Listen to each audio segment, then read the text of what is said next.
아이작 뉴턴이 이런 명언을 남겼죠. 나는 천체의 움직임을 계산할 수 있지만 인간의 광기는 계산할 수 없다. 확실하게 이런 성장과 앞으로의 더 남아있는 구간도 팩트다. 여기에서 진짜 2배 더 가도 이상하지 않다.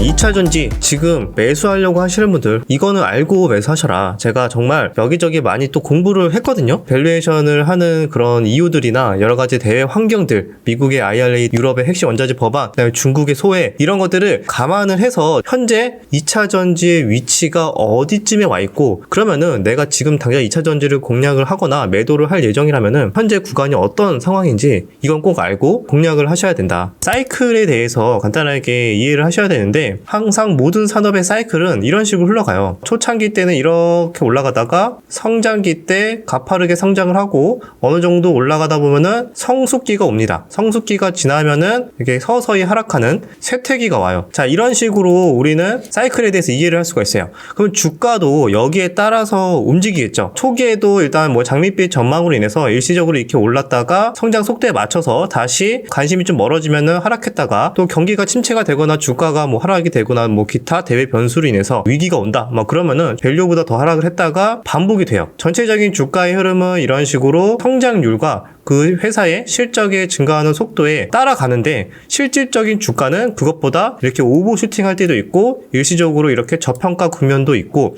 왔다 갔다 하는 겁니다. 자, 이런 식으로 흘러가는 거예요. 성숙기 때는 이렇게 오랜 장기간 횡보를 하다가 쇠퇴기, 실적이 꺾이고 더 이상 뭐 비전이 미래가 보이지 않는다 이러면은 주가는 하염없이 이렇게 하락의 길을 걷게 됩니다. 사이클과 주가는 경기 변화와 그 회사의 실적에 따라서 이런 식으로 움직인다는 거를 이제 설명을 드렸어요. 그러면은 우리가 여기에서 2차전지의 현재 국면이 어딘지를 좀 이해를 하실 필요가 있겠죠. 전체적인 성장 속도는 이렇게 초기부터 성장, 성숙. 2차 전지는 그럼 언제 성숙 기간이 오느냐라고 봤을 때는 정확하게는 알기 어렵겠지만 대략적으로 10년 뒤 정도로 가정을 할게요. 10년 뒤면은 이 정도 구간으로 봤을 때 뭐 한 32년 정도로 보겠습니다. 자, 그러면은 현재 구간, 주가로 봤을 때는 초입에 있는 게 맞아요. 그래도 한 이 정도에 와 있지 않나. 그러면은 와, 아직까지 30년까지만 봐도 여기까지 엄청나게 오를 게 많이 남아있네요 라고 볼 수가 있잖아요. 근데 현재 주가는 어떤 상황이냐. 그전에도 이렇게 많이 올랐다가 하락했다가 반복을 이렇게 했어요. 지금 현재 국면에서는 거의 이렇게 올라와 있다. 갑자기 이렇게 솟구친 거예요. 여기에서 이렇게 솟구친 이유는 30년까지 대충 보이거든. 미국의 IRA 법안으로 수혜를 보고 그다음에 중국이나 일본을 제치고 우리가 대부분 먹는다는 가정하에 장밋빛 전망이 나오고, 그리고 또 실제로 실적이 찍히잖아. 그러니까 아, 이거 진짜로 이대로 가면은 이렇게 우리가 밸류를 줄 수 있겠구나. 실적이 찍히니까 정말 이번에 대박이 되겠다라는 생각이 들면서 그 밸류를 지금 굉장히 빠르게 당겨오고 있는 중인 거죠. 현재 만약에 시점이 요 구간이다. 그러면은 아직까지도 이만큼 남아있네요 라고 볼 수 있죠. 그죠? 요만큼 오를 수 있는 구간이 남아있네요. 그러면 아직까지 더 올라가는 거 아닌가요? 32년까지 만약에 본다라고 한다면은 당연히 지금이라도 2배, 3배 이상 더 오를 수 있는 구간이 있다고 생각을 합니다. 실적 추정치 분석한 것들 보면은 실제로 그럴 가능성이 있습니다. 하지만 이제 가정이 있죠. 다른 변수가 없는 한, 다른 경쟁자가 치고 올라온다던가, 우리나라의 점유율이 크게 뭐 안 좋아진다던가, 리튬 가격에 뭐 변수가 생긴다던가, 이런 대외적인 또 정치적인 변수가 크게 없다는 전제하에 스무스하게 가면은 앞으로도 한 2-3배 이상 더 오를 수 있는 파이가 있습니다. 그럼 현재 주가는 여기에 와 있는데, 그럼 여기에서 이제 선택인 거예요. 30년까지 오를 구간이 남았잖아. 그럼 지금이라도 고해야지 라고 하시는 분들은 지금이라도 매수하셔도 됩니다. 하지만 제가 처음에 말씀드렸듯이 이렇게 사이클로 주가는 이 성장률과 실적에 왔다 갔다 하잖아요. 경기가 침체가 된다던가 아니면 좀 관심이 멀어지면은 여기에서 일부 이렇게 수렴이 되는 과정, 수렴이 됐거나 이렇게 다시 이렇게 오르는 과정, 이런 것들이 반복되는데 이 과정이 생각보다 시간이 몇 년씩 걸리는 경우가 있어요. 1년에서 길게는 3-4년 이렇게 걸리기 때문에 굉장히 지루한 흐름이 있을 수 있다는 거죠. 또 이렇게 말씀하시는 분들도 있을 거예요. 아니지, 요즘에는 주식은 뭐다? 대세는 선반영, 그죠? 10년 뒤를 무조건 지금 당장 킴반영 해야지, 이게 주식이지. 왜냐면 아직까지 올라갈 구간이 남아있으니까 따지지도 말고 30년, 32년까지 실적 다 반영시킨다고 하면은 여기서부터 다이렉트 여기까지 또 올라줘야죠. 여기서부터는 뭐 이렇게 횡보한다던가 뭐 하락을 한다던가 올라가 이렇게 된다는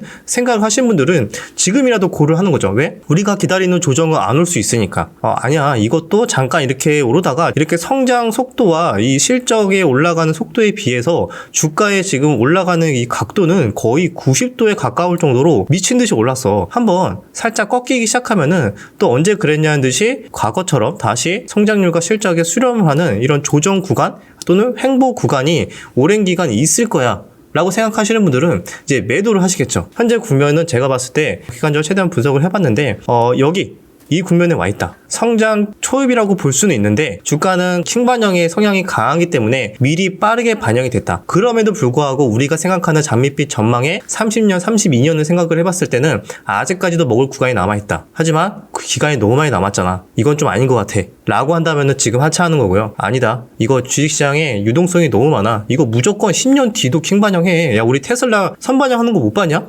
테슬라 한창 급등하고 있을 때 10년 뒤, 20년 뒤에 그 모든 밸류를 다 땡겨가지고 혼자 막 다 먹었잖아요. 그런 식으로도 갈 수도 있어. 아이작 뉴턴이 이런 명언을 남겼죠. 나는 천체의 움직임을 계산할 수 있지만 인간의 광기는 계산할 수 없다. 이 광기 때문에 뉴턴도 투자를 하다가 엄청나게 큰 손실을 봤어요. 그것도 말년에 엄청나게 큰 손실을 봤는데 그만큼 현재 위치는 대략적으로 이렇게 본다라고 하지만 인간의 광기로 인해서 어디까지 갈 줄은 모르고 정말 10년 뒤의 밸류를 당장 반영하기 위해서 달려갈 수도 있는 거고요. 잠시 우어우어 되면은 제가 말씀드린 대로 약간 수렴하는 구간이 나올 수가 있다. 많은 분들이 밸류 이렇게 말씀하시는데 여기저기서 막 밸류 하시는 분들 이야기 다 들어보면요. 솔직하게 말씀드리면은 주먹구구예요. 누구도 리튬의 가격을 정확하게 맞출 수 없고 영업이익률이 정확하게 이렇게 나올 것이다. 경쟁이나 여러 가지 엄청난 변수가 많은데 밸류를 그냥 대충 때려갖고 이 정도 나올 것이다 하는 거는 레인지가 엄청나게 큽니다. 그래서 너무 막 밸류에 대해서 그럴듯하게 얘기하는 거에 너무 현혹할 필요도 없고 사실상 밸류 하시는 분들은 아실 거예요. 뭐 PER 얼마를 주느냐에 따라서 주가가 또 몇 배가 움직이게 되고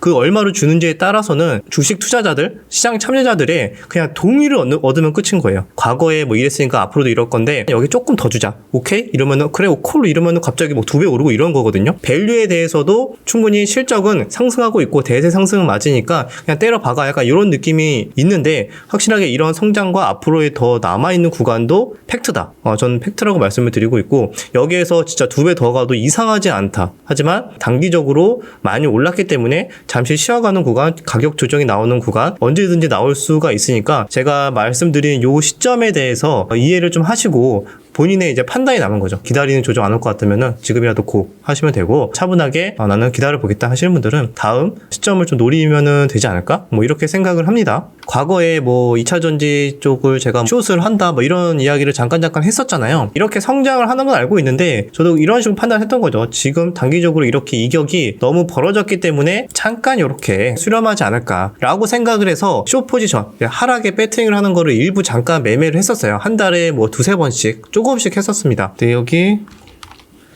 여기 보면은 매매를 제가 한 달에 많이 안 했거든요. 기간 손익으로 보면 한 2월 달부터 매매를 조금 했는데 2월 달부터 한 2-3번씩 이렇게 매매를 했어요. 사실상 여기다 금액도 많이 안 넣어놨죠. 평균 예탁 금액이 한 3,900만 원 되고 수익은 한 2천만 원 정도 조금 넘고요. 수익률로 보면은 51%. 수수료만 보셔도 2달 넘는 기간에 54만 원밖에 안 되죠. 54만 원밖에 안 된다는 거는 매매를 많이 안 했다. 1월 달까지 봐도 1월 달도 사실 매매를 안 했어요. 그죠? 1월 달까지 해도 똑같고 2월 달도 사실 별로 매매를 안 했다. 3월 달부터 만약에 봐도 2월 달에도 살짝 뭐 200만 원? 그죠?